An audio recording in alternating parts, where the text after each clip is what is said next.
Saudara-saudari dan anak-anak yang terkasih dalam Kristus, dari Novisiat SVD Kuburuteng Manggarai Flores NTT, saya Pastor Freddy Zahadin SVD menyampaikan ucapan selamat jumpa lagi lewat siraman rohani. Hari ini Minggu 9 Mei 2021. Injil hari ini diambil dari Yohanes bab 15 ayat 9 sampai 17. Kita diingatkan bahwa kita adalah sahabat-sahabat Yesus Kristus. Marilah kita berdoa memohon penerangan Roh Kudus.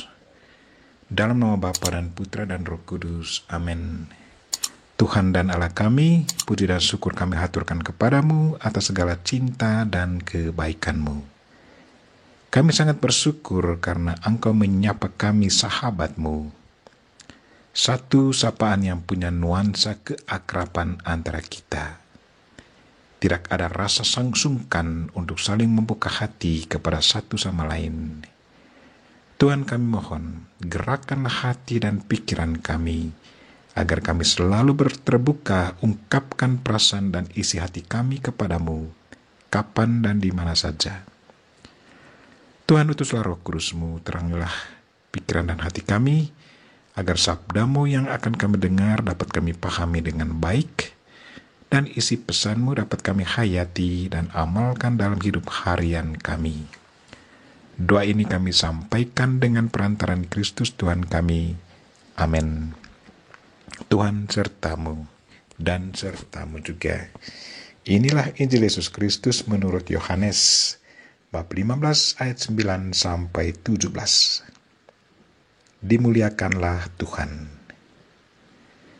Dalam amanat perpisahannya, Yesus berkata kepada murid-muridnya, "Seperti Bapa telah mengasihi aku, demikianlah juga aku telah mengasihi kamu. Tinggallah di dalam kasihku itu. Jikalau kamu menuruti perintahku, kamu akan tinggal di dalam kasihku. Seperti aku menuruti perintah Bapa-Ku, seperti aku menuruti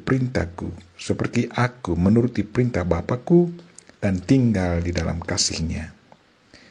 Semuanya itu kukatakan kepadamu, supaya sukacitaku ada di dalam kamu, dan sukacitamu menjadi penuh.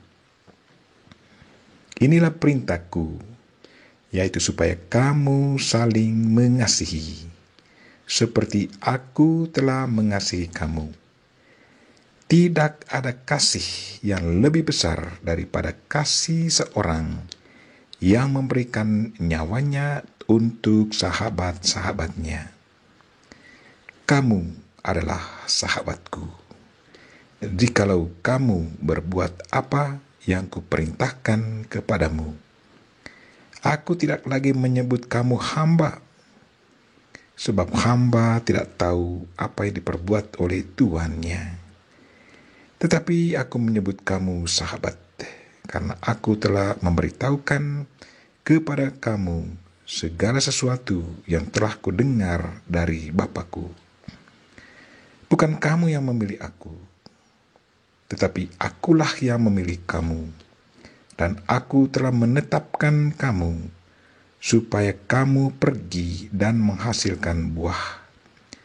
Dan buahmu itu tetap, supaya apa yang kamu minta kepada Bapa dalam namaku, diberikannya kepadamu.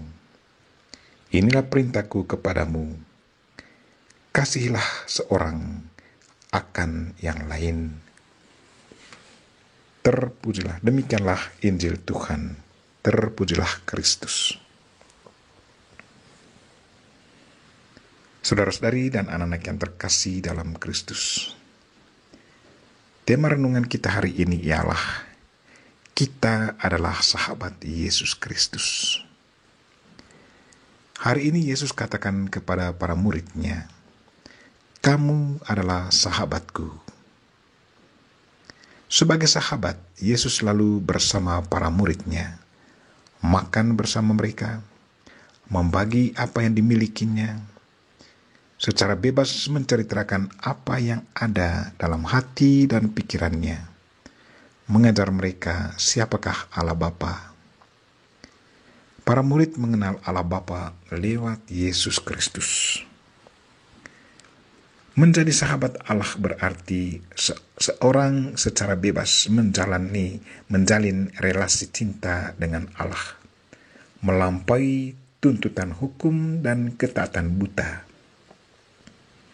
Seorang sahabat adalah orang yang menaruh kasih setiap waktu dan menjadi seorang saudara dalam kesukaran.